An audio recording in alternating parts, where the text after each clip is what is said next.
Assalamualaikum warahmatullahi wabarakatuh. Balik lagi di Rujuk Podcast dan masih bersama gue Muhammad Lukman.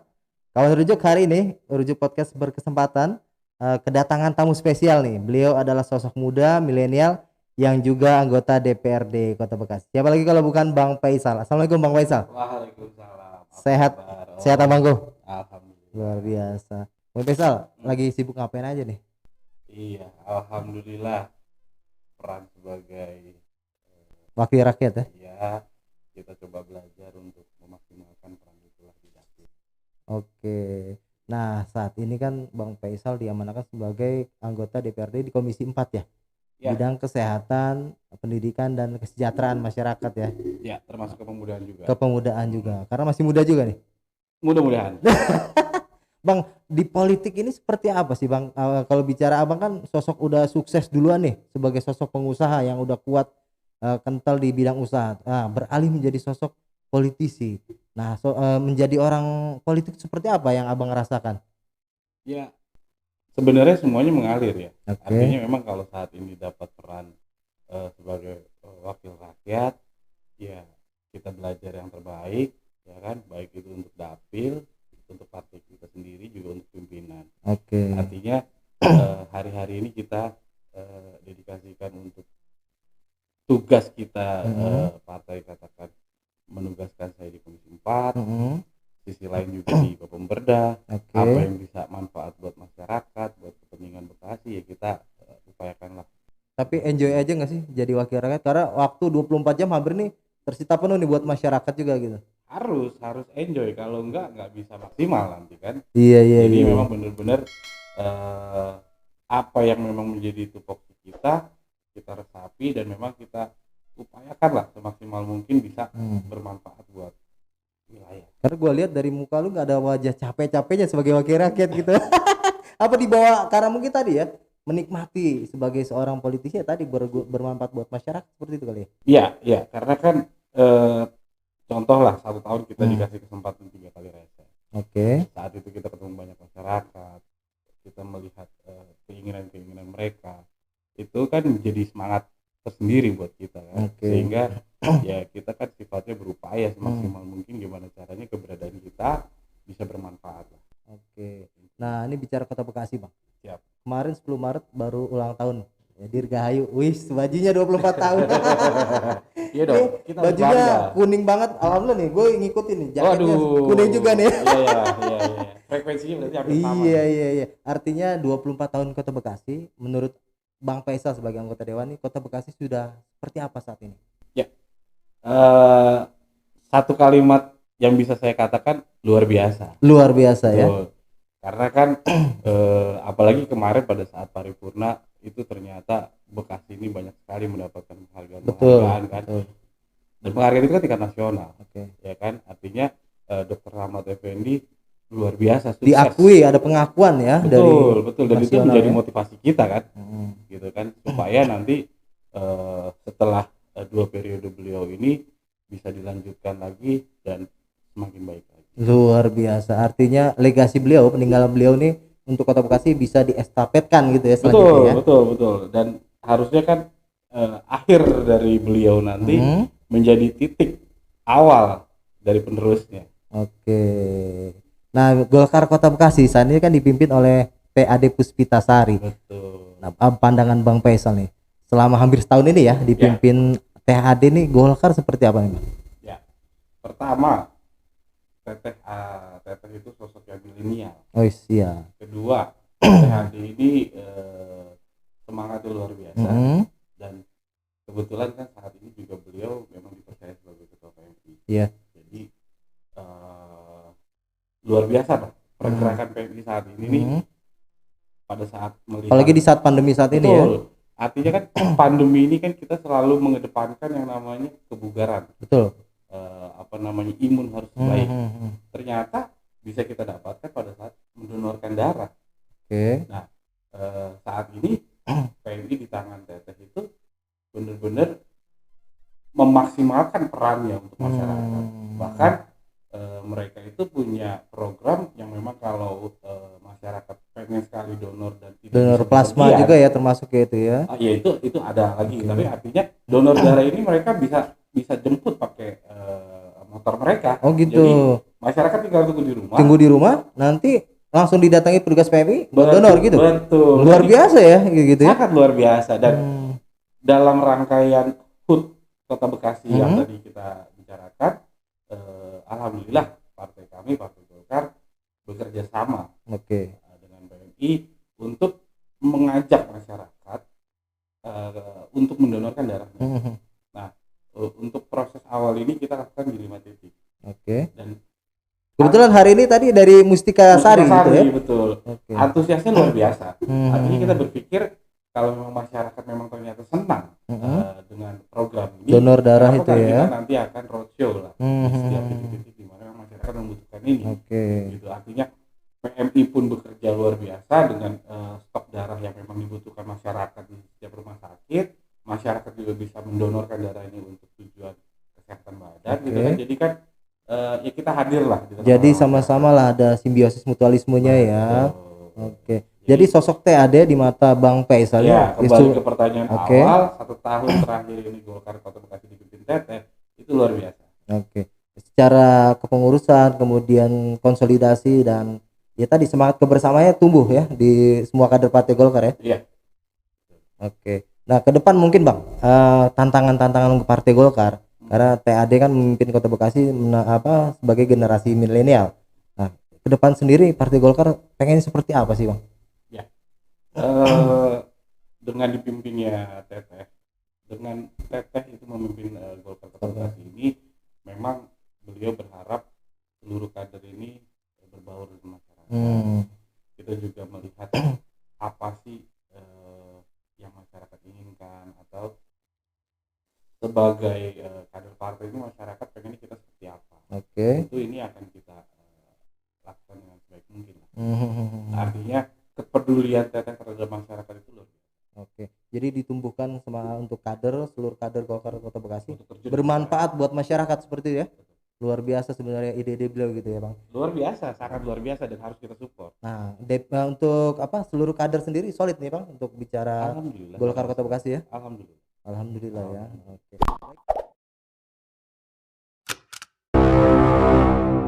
Baik kawan Rujuk, kita masih berbincang dengan anggota DPRD Kota Bekasi, Bang Faisal.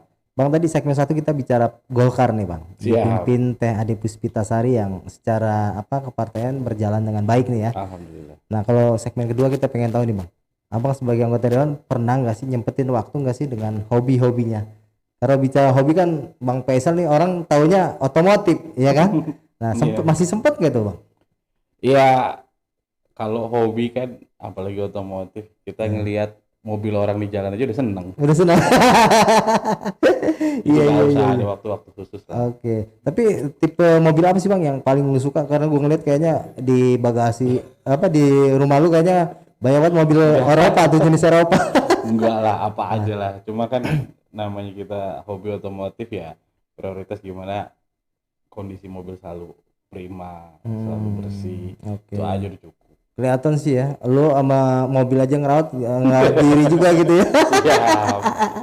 Gimana istri dirawat terus berarti nih? Insya Allah. Iya.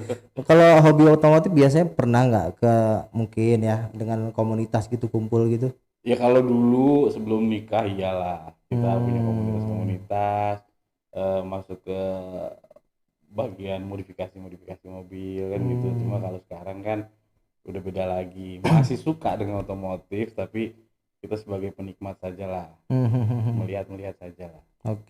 Jadi jarang untuk terjun langsung gitu dengan temen-temen ya? Iya. Nah kalau ngoprek mobil masih?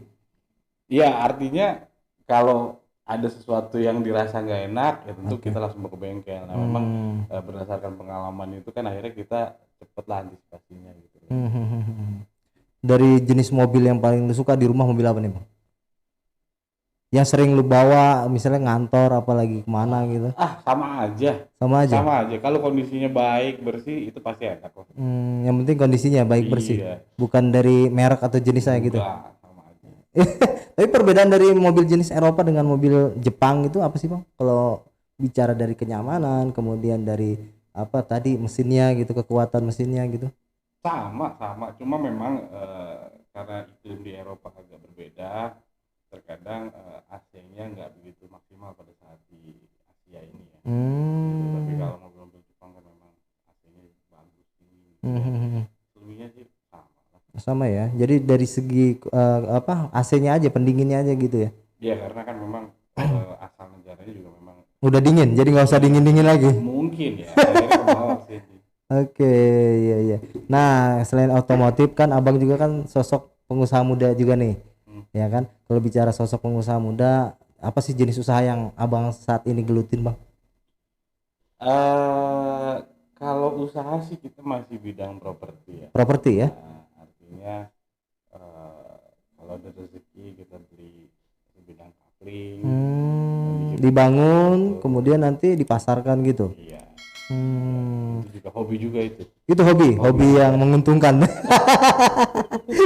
Itu belajar dari mana Bang? Bisa apa ya, timbul untuk membangun properti, menjual sampai ibaratnya tadi mendesain kapling menjadi rumah yang mungkin tadi bisa dijual gitu.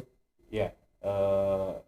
Kebetulan kan ayah saya juga bidang properti yang sama, om saya juga banyak, sehingga dari kecil itu saya udah biasa lah ke proyek. Sehingga pada saat besar ternyata ada sebagian passion saya di situ. Iya. Padahal nggak nyambung dengan kuliahnya atau nyambung juga? Dulu kuliah di apa sih kuliah dulu? Dulu saya di Perbanas, ekonomi manajemen keuangan. Ekonomi manajemen keuangan ya. Jadi bukannya konstruksi buat ngebangun gitu Bukan, ya. Bukan dari sipil ya.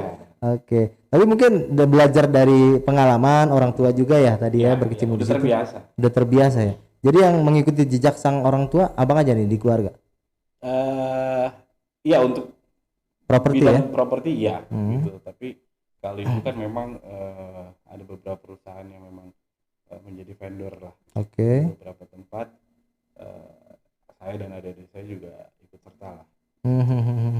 Di kondisi pandemi saat ini bang, itu berdampak nggak usaha properti bang? Iya dong, jelas. Artinya segmen-segmen tertentu tentu lesu ya. Tapi di sebagian segmen lainnya sih saya rasa enggak ya. Karena memang kalau rumah-rumah yang subsidi atau gimana sih yang mungkin bisa enggak? Artinya masih terjangkau lah, katakan di bawah 500 juta.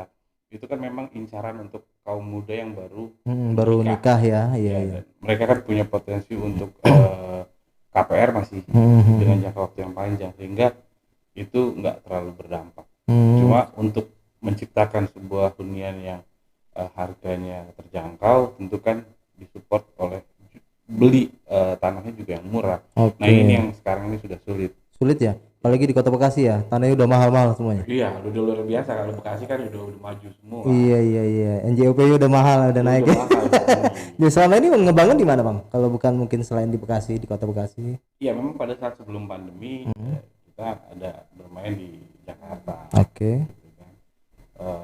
Di Bekasi juga ada gitu kan, tapi memang karena kita juga jumlah unitnya tidak banyak, terbatas, jadi nggak terlalu prioritas lah. Artinya pada saat memang tidak memungkinkan ya kita stop dulu.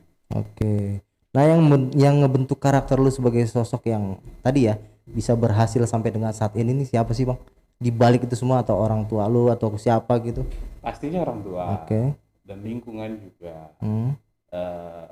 Ya alhamdulillah lah, saya juga bukan kategori yang kecilnya dimanjakan. Oke. Gitu. Jadi belajar dari pengalaman ini ya kita berusaha untuk tidak cengeng gitu. Jadi sosok yang mandiri, berarti Faisal dulu yang muda itu, yang kecil itu sosok mandiri sebenarnya. Iya, harus begitu. Iya. Waktu kuliah katanya informasinya dulu sempat ya, mohon maaf dalam tanda kutip, badung sedikit gitu bang. Enggak. Ini informasi yang saya dapat nih, katanya sering apa kalau waktu kuliah gitu kan? Enggak juga. Badung dalam pengertian jarang masuk. Ya kenakalan anak remaja lah, biasa lah ya. Itu umum lah. Umum lah ya gitu. Tapi yang lu pernah lakuin bang, yang masih lu inget, kenakalan apa sih bang yang pernah lu lakuin yang sampai dengan saat ini masih lu inget gitu? Apa ya? Iya. Mungkin lu godain dosen atau godain guru. Cuma mungkin pada saat itu saking hobinya otomotif, Heeh. pernah nyolong mobil di rumah untuk sekedar ikut balapan. Wis, itu ya, salah satu kenakalan yang masih lu inget. Iya. Bukan nyolong sebenarnya ya, Ya, itu cuma artinya ngambil mobil orang tua gitu. izin lah. Keluar tempe. Tapi setelah balik ke rumah, ketahuan sama orang tua. Iya pastilah. Ketahuan terus diapain sanksinya? Ya, dimarahin aja. Nggak ada ibaratnya uang jajan dikurangin gitu nggak? Enggak sih. Nggak sampai segitunya ya. Oke.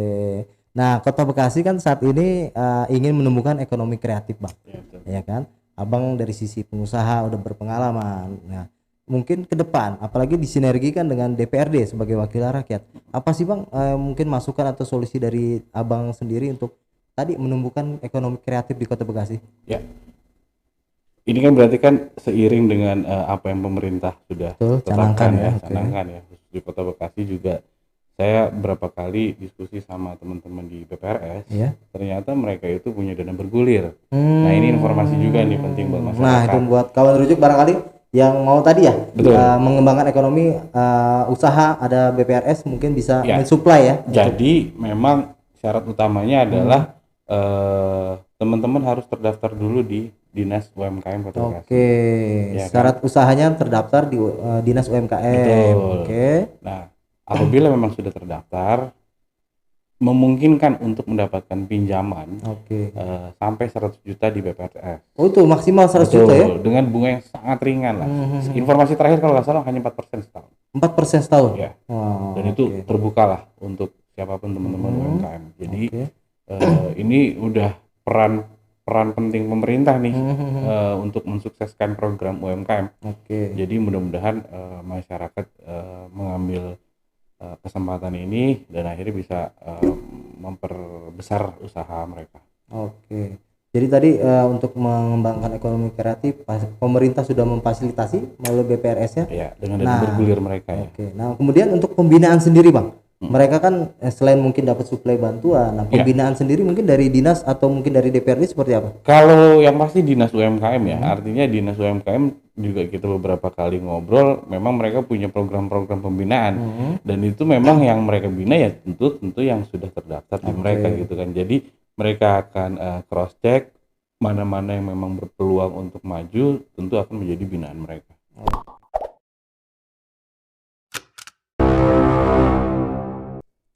Baik, kawan Rujuk, kita balik lagi di Rujuk Podcast dan masih berbincang dengan anggota DPRD Kota Bekasi yang kali ini nih spesial banget dihadiri langsung 3 anggota DPRD Kota Bekasi dari fraksi Golkar Persatuan yang juga ketua fraksi, beliau adalah Pak Daryanto.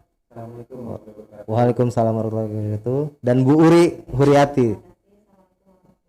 Waalaikumsalam. Sehat semua ya, Pak Ketua dan Bu Uri ya. Aku baru kenalin. Ya, tadi segmen 1 Bang Faisal sudah dikenalin. Dan tadi Bang, segmen 1 dan 2 kan kita bicara Kota Bekasi, HUT Kota Bekasi. Nah, dari sisi Bang Faisal nih, kita pengen denger juga dari Pak Ketua Fraksi.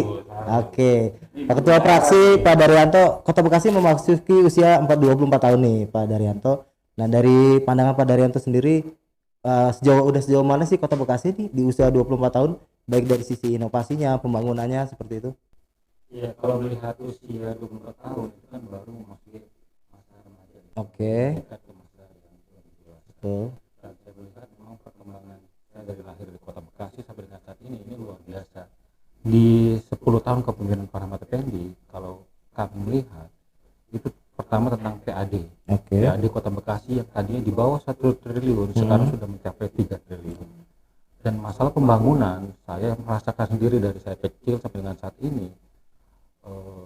Pembangunan Kota Bekasi luar biasa, tidak kalah dengan Sudah sangat pesat lah ya di Kota Bekasi ya. yang bisa mengalahkan Kota Bekasi hanyalah kota ibu kota Ibu provinsi. kota ya? Iya, ibu Selaku provinsi ya, ini padahal jadi tingkat ibu kota nih. provinsi, misalkan Bandung, Surabaya. Nah, kita levelnya walaupun kita bukan di ibu kota provinsi letaknya, tapi pembangunannya sangat luar biasa dan itu menjadi catatan baik juga buat kita. Namun di selain itu juga adalah namanya tidak ada hal yang baik 100%, tapi ada juga masukan-masukan ataupun perbaikan-perbaikan yang harus kita lakukan. Ya tentunya kendala-kendala masalah banjir pun itu menjadi prioritas kita juga tentunya di pemerintahan baik dari legislatif maupun eksekutif. Nah ini jadi PR untuk kita. Makanya kami di DPRD Legislatif juga ya. sudah, Oke. kemarin sudah menyelesaikan perda tentang tatanan air. Jadi tentang perda tentang Drainase ya. drainase gitu. Nah itu juga kita sudah buatkan, dan mudah-mudahan itu menjadi acuan bagi pemerintah kota dan bagi kota Bekasi untuk menata air di drainasenya. Oke. Dan yang lainnya juga kita bukan hanya bicara itu, dari segi pendidikan juga kita sudah luar biasa sekali. 12 tahun pendidikan gratis juga sudah dilaksanakan. Memang walaupun untuk tingkat SLTA sederajat itu dikelola oleh provinsi, tapi Oke. pemerintah kita, pemerintah kota Bekasi Masih itu peduli lah ya. masih sangat peduli. Oke. Gitu. Nah, masih kita perhatikan sekali, dan tentunya di bidang kesehatan ini yang luar biasa sekali. Sekarang kita hampir di setiap kecamatan kita sudah mempunyai rumah sakit tipe D. Tipe D ya. Ya, itu yang makanya kita harapkan juga nanti tahun depan ada Membantu RSUD juga ya. RSUD, mudah-mudahan bisa menjadi 7 RSUD, dan ini harapan kita nanti di setiap kecamatan kita punya rumah sakit tipe D di Luar biasa. kecamatan. Jadi Oke. harapan kita juga ya memang dari segi aspek bukan hanya pembangunan, tapi dari segi sumber daya manusia juga kita tingkatkan. Di tahun ini kita tahu bersama bahwa ekonomi kreatif sedang Dikembangkan, betul. Tadi belum lama juga ngobrol sama Bang Faisal bagaimana menumbuhkan ekonomi kreatif di Kota Bekasi. Betul, nah itu juga yang kita harapkan masyarakat juga aware dan sadar bahwa pembangunan itu bukan hanya di bidang infrastruktur, Tapi SDM tadi ya. dan juga ekonomi kreatifnya. Oke, siap. Jadi di usia 24 tahun ini harapan kita Kota Bekasi bisa tumbuh lebih dewasa dan bisa Amin, mensejahterakan amin. masyarakat. Luar biasa. Baik. Kalau dari pandangan Bu Uri nih, kemajuan Kota Bekasi nggak lepas dari sosok Pak Rahmat Effendi. Nah, dari pandangan Bu Uri, sosok Pak Rahmat Effendi itu seperti apa, Bu? Pak Rahmat Effendi itu pertama adalah dia adalah orang Bekasi asli ya. Oke. Itu harus digarisbawahi. Betul, betul, betul. Putra daerah ya. Ya, putra daerah. Cukup tegas ya. Punya semangat kerja yang tinggi. Kemudian juga ingin seperti cita-citanya ingin memajukan daerahnya. Oke. Lebih baik lagi ke depan. Kan beliau sosok wali kota yang berhasil nih Ya. merubah wajah Kota Bekasi. Yang dulu belum apa-apa sekarang menjadi luar biasa begitu ya. Iya, iya. Nah, kalau misalnya ini di depan Ibu, Abang dan Pak Daryanto nih, ini adalah gambarannya seolah-olah ini adalah sosok Pak Rahmat. Apa yang mau Ibu sampaikan gitu dengan sosok Pak Rahmat? Oke. Yang pertama adalah ucapan terima kasih ya sudah bekerja dengan semangat yang luar biasa membangun Kota Bekasi menjadi yang tadi sudah disampaikan sama Ketua Fraksi ya, prestasinya luar biasa semangatnya, dan saya terus mendorong beliau untuk terus berjuang bekerja, menyumbangkan pikiran dan tenaganya untuk lebih baik lagi dan lebih memajukan daerah khususnya Kota Bekasi dan umumnya nanti mungkin di kota-kota yang lain yang insya Allah Amin. Jadi dengan sosok beliau yang berhasil merubah wajah Kota Bekasi, mudah-mudahan ya, Iya, mudah-mudahan. bisa naik level nih, Iya, tingkat insya Allah. provinsi begitu ya Bang ya. Itu harapan kita semua sebagai warga Kota Bekasi ya Bang ya. Nah, kembali lagi ke Bang Faisal Bang. Nah, Abang sendiri kan sebagai anggota dewan, Abang juga tadi pengusaha juga. Nah, sekarang juga lagi membangun ekonomi kreatif juga kalau nggak salah ya, dengan usaha tadi ya, kopi roti ya. Nah, roti kupi. Oke, gimana tuh Bang ceritanya? Nanti mungkin bisa dicobain sama Oke. teman-teman. Wah, enak nih dibawain kita nih. Ini memang produk keluarga, Oke. gitu kan, dipegang sama adik saya langsung. Dan ini kita mencoba menampilkan roti yang baik, yang memang banyak masyarakat suka, cuma memang dengan harga yang terjangkau. Gitu. Jadi ya cobalah Jadi bisa bersaing dengan merek-merek yang ada di mall-mall gitu ya? bisa dong. Makanya nanti harus dicobain. Harus cobain ya. Harus dicobain. Jenis rasanya juga banyak variannya ya. Bener. Ada keju, ada coklat, ada vanilla. Oke. Nah, kembali lagi nih ke Bu Uri dan Pak Daryanto. Bicara Golkar. Tadi saya sudah segmen 1 sempat ngobrol juga sosok TAD. Nah, sebagai sosok TAD ini kan sosok milenial. Bagaimana dipimpin sosok milenial di Golkar Kota Bekasi gitu? Mungkin Pak Daryanto? Baik, saya mungkin walaupun usia saya lebih senior dibanding Ibu Ade Puspita, tapi saya melihat wawasan beliau dan juga cara memimpin beliau yang memang bisa kita jadikan panutan juga atau contoh. Dan di Kota Bekasi ke-24 ini, kami DPD Golkar Kota Bekasi baru saja menyelenggarakan donor darah. Donor darah ya. Iya, kita melakukan donor darah. Roadshow di 5 wilayah. Sekaligus dalam menyambut HUT Kota Bekasi. Nah, dan kemarin kita juga di kantor DPD Golkar kita melaksanakan tasyakuran atas usia Kota Bekasi yang ke-24 kemarin. Kita secara sederhana dihadiri oleh seluruh pengurus PK dan PL perwakilan dan pengurus DPD. Kita melakukan tasyakuran potong tumpeng dan juga kita memberikan santunan kepada anak yatim di wilayah sekitar. Itu jadi puji untuk sujud syukur kita atas anugerah yang diberikan kepada Kota Bekasi di usia yang ke-24. Dan terkait masalah kepemimpinan Ibu Ade, saya pikir yang ya sekali lagi saya melihat beliau layaklah untuk melanjutkan estafet ya. Karena beliau juga sebagai salah satu biologis ya. Dari kader Golkar dan saya pikir ini juga menjadi salah satu ujung tombak kita juga untuk kemajuan Golkar di Kota Bekasi. Kalau Bu Uri sendiri melihat sosok TAD nih, beliau kan usianya masih muda jauh dengan Ibu, tapi punya gaya kepemimpinan juga nih saya lihat gitu kan. Nah, sosok Bu TAD sendiri di mata Bu Uri seperti apa, Bu? Kalau saya sih melihat dari sosok perempuan ya, karena saya perempuan maka saya melihat dari sisi itu. Dan tentunya saya salut dengan kepemimpinan beliau. Beliau itu baru tapi punya semangat yang tinggi dan ada pepatah mengatakan bahwa buah itu jatuh tidak jauh dari pohonnya. Ya inilah yang saya lihat sosok dari TAD, ketegasannya, kemudian juga semangatnya juga kelihatan.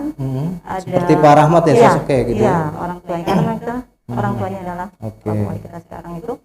Dan beliau juga banyak inovasi-inovasi yang dia lakukan, terutama kepada kader-kader yang baru. Pendekatannya juga kepada kader juga cukup baik ya. Insya Allah lah, saya berharap ini juga akan menjadi sosok yang sangat dibutuhkan oleh masyarakat Kota Bekasi. Siap, amin. Nah, tantangan ke depan mungkin buat Golkar Kota Bekasi, karena walaupun nanti pilkada diundur ya 2024 masih jauh nih, tapi mungkin harus mempersiapkan diri nih, karena bicara Kota Bekasi nggak jauh-jauh dari kader Golkar Kota Bekasi. Golkar selalu menjadi pemimpin di Kota Bekasi. Nah, untuk melanjutkan trust seperti itu atau estafet seperti itu kan harus dimulai dari saat ini nih. Nah, seperti yang mungkin dari pandangan anggota dewan yang juga kader Golkar, mungkin dari Bang Faisal dulu. Ya, artinya tadi sempat saya katakan memang bahwa konsep kita yang memang berbaur dengan masyarakat itu harus kita mulai dari sekarang. Ya kan, sehingga sisa waktu menghadapi pilkada masyarakat bisa mengenal siapa sosok Golkar TAD yang memang akan kita perjuangkan untuk estafet kepemimpinan gitu kan, sehingga waktu yang sisa ini ya mutlak kita harus berbaur ke masyarakat. Siap. Kalau Bu Uri sendiri nih, bahwa Golkar kan selalu lekat dengan Kota Bekasi, artinya kan nggak mungkin 2024 Golkar kehilangan posisi nih. Nah, untuk mempersiapkan itu mungkin pandangan Ibu seperti apa? Ya, mesin partai harus terus bergerak, harus terus dipanaskan, jangan pernah dingin ya, jangan pernah diam, karena buat kami ya yang tadi Abang bilang bahwa Bekasi ini lekat dengan Golkar, itu memang kita harus akui. Nah, karena itu maka kita harus terus bergerak dengan program-program nyata kepada masyarakat, turun langsung ke masyarakat, dan juga tentunya kepada tokoh-tokoh dan pemuda dan juga tokoh-tokoh. Luar biasa. Siap. Kalau dari pandangan ketua fraksi sendiri, mungkin saya meluruskan sedikit tentang paradigma masyarakat yang berpikiran dalam tanda kutip ini oligarki. Nah, kategori oligarki itu bila regenerasi bangsa itu dianggap tidak mampu tapi dipaksakan. Nah, tapi ini sudah ada proses dulu sebelumnya ya. Nah, sedangkan kalau kita lihat beliau adalah anggota DPRD dari provinsi Jawa Barat. Tentu punya basis massa yang luar biasa. Kemudian jadi PPG juga kalau nggak salah ya. Dan yang kedua, beliau juga memang merajut karir itu dari benar-benar dari bawah gitu. Nah, itu yang kita harapkan juga tempaan itu bisa terbentuk. Tidak ada mutiara yang setelah muncul langsung jadi, tapi memang mutiara itu melalui proses. Jadi paradigma itu saya pikir masyarakat juga harus memahami dalam kata oligarki itu. Nah, ini juga memang sudah melalui proses-proses yang sudah luar biasa, dan kita harapkan juga mempunyai hasil yang luar biasa. Siap. Baik, kawan rujuk, tidak terasa kita memasuki segmen terakhir dan kita masih bersama dengan 3 anggota DPRD Kota Bekasi dari fraksi Golkar Persatuan. Bang Faisal, Bu Uri dan Pak Daryanto. Ya. Baik, ini usia Kota Bekasi tadi udah 24 tahun. Mungkin ada harapan, ada pesan juga mungkin buat Kota Bekasi ke depan. Mungkin dimulai dari Bang Faisal. Ya, harapannya mungkin yang pasti akan berkembang menjadi lebih baik ya. Oke. Tentu kita juga berharap seluruh masyarakat optimis karena melihat kinerja dedikasi pemerintah daerah ini sudah luar biasa. Jadi harapannya Jauh lebih baik lagi ya. Oke. Bu Uri mungkin pandangannya untuk atau pesan buat Kota Bekasi di usia 24. Ya, pinginnya kan dari yang tidak baik menjadi baik, dari yang baik menjadi lebih baik. Harus Ya, ditingkatkan ya, lagi ya. ditingkatkan. Khususnya yang tadi untuk infrastruktur, ya kan. Dengan yang dulu Kota Bekasi terkenal dengan macet, Oke. sekarang sudah mulai Udah berkurang ya. Ya, berkurang. Itu sudah terlihat sekali. Kalau di wilayah saya ya, itu di perempatan Sepanjang Jaya, kemudian di Cipendawa, itu sekarang sudah tidak. Karena ada flyover juga ya. Karena ada Terbantu flyover. ya di situ ya? Terbantu, sangat terbantu. Oke. Dan tentunya ini sudah menjadi poin yang bagus sekali teman Kota Bekasi, karena terobosan pemerintahan terutama dari Pak Wali Kota ini sangat baik. Itu kan. Tentunya harapan ke depan juga, Kota Bekasi terkenal juga dengan banjir. Nah, harapannya ke depan juga ini harus ada solusi yang harus betul-betul tepat, penyelesaian ini harus tepat, terutama mungkin dengan drainase yang terintegrasi, sehingga dari hulu ke hilir itu betul-betul tuntas. Oke. Kalau Pak Wali kan sempat mengusulkan harus diperbanyak embung-embung nih. Iya, Itu sebenarnya betul. solusi juga, Bu. Ya, itu juga merupakan solusi. Solusi ya? Solusi juga. Terus embung itu kan Polder. Polder ya, itu juga sangat membantu. Karena memang kondisi di wilayah kita ini Bekasi dulu kan rawa kan banyak, terutama di daerah kami itu rawa panjang, rawa ini semuanya. Betul. Saya rawa semut nih, Bu. Nah, berarti kalau rawa kan sudah terbayang kan? Iya, iya, Itu iya. adalah memang Kobakan air ya. betul. Oke. Sehingga dengan yang tadi disampaikan dengan polder itu juga sangat membantu saya rasa. Iya, Ya, luar biasa. oke. Kalau dari Ketua Fraksi Pak Daryanto, harapan Kota Bekasi di usia 24 tahun. Saya selama tinggal di Kota Bekasi sekarang sudah merasa aman. Oke. Itu prioritas pertama. Kalau kita sudah aman, Nyaman ya. nah, ini saya sudah nyaman.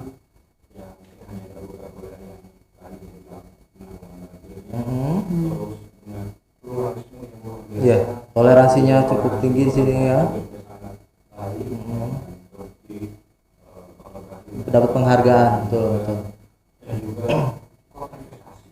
Nah, Juga menjadi salah satu ikon Kota Bekasi, karena tidak mungkin kita bisa membangun kalau tidak ada investasi. betul. Jadi harus ada nih investor masuk ke Kota Bekasi ya. Nah, dan juga baru bisa timbul muncul pembangunan Kota Bekasi. Dan kelima juga diharapkan juga kota yang takwa, kota yang Ihsan ya. Oke. akhlak. Jadi harapan saya mudah-mudahan Kota Bekasi bisa menjadi kota yang harapan kita benar-benar menjadi kota yang sejuk, nyaman, dan juga bisa berinovasi, bisa terus berkembang. dengan hasil dan juga Luar biasa. Baik. Mungkin Bang, sebelum berakhir nih, kita kan dirujuk ada program namanya Tanya Jawab Cepat nih ya. Ada 2 pilihan. Layar tancap itu. Saya juga kawan lucu mungkin pengen lihat nih kalau ini jawab kompak nggak nih, DPA anggota dewan dari fraksi Golkar. Jawabnya. Jawabnya bareng dong. Bareng. Bareng ya kan. Kalau misalnya satu-satu ya kelihatan dong. Contekan dulu dong. Ya. Jadi 2 pilihan. Nanti waktu jawabnya 2 detik langsung ya, jangan terlalu lama berpikir panjang gitu. Oke ya, siap. Bisa dimulai sekarang? Bisa. Oke.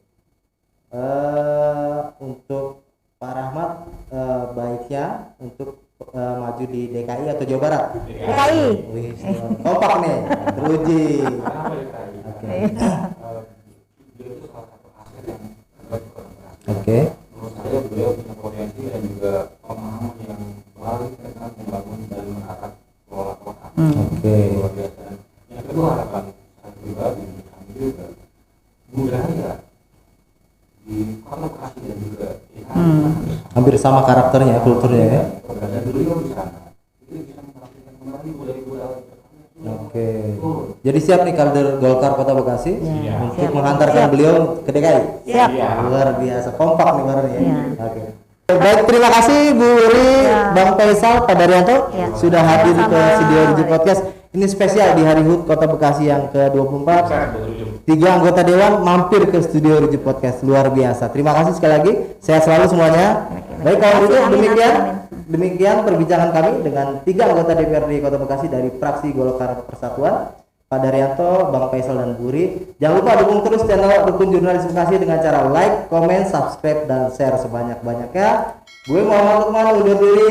Wassalamualaikum warahmatullahi wabarakatuh. Waalaikumsalam.